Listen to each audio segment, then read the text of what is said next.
Кайын журт ресторанга жээнтек тойго чакырды. Арак коюлбаса да музыка коюлушу мүмкүн. Бийлебей тойго барса болобу? Оор маселе. Арак коюлган жер жакшы эмес. Ал жерге Кудайдын лаанаты түшөт. Эми арак коюлбаган болсо, кичине бир музыка боло турган болсо, кайын журт бир аз назигирак эл болот, а?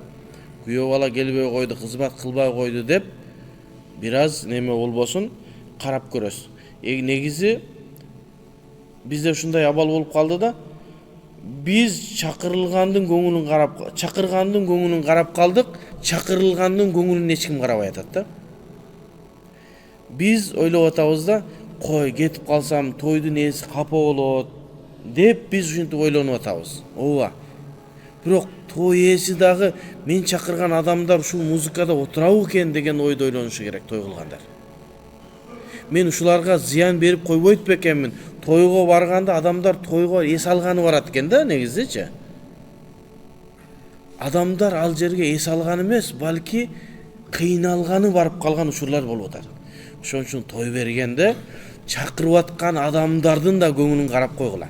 Чакырылган адамдар эле сиздин көңүлүңүздү карап, мен кетип калсам ушул кандай деп калат экен, атайын тойго чакырса кетип калды дейт.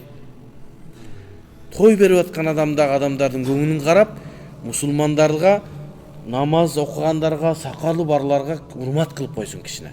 Арак койбой, музыка кылбай, жанагындай жылаңач кыздарды бийлетпей. Той деген нерсе барып жакшы кылып, адамдар ошол той болуп аткан жерге дуасын берип, анан койгон тамагынан оостuyup дуа кылып чыгып кетсе, белегин берип болду. Анан ошого эми абалды карап көрөсүз. Мен кетип калыңыз да деп айтпаймын, отуруңуз деп да айтпаймын. Бирок шариятыбызда музыка жакшы эмес. Эми абалды карайсыз.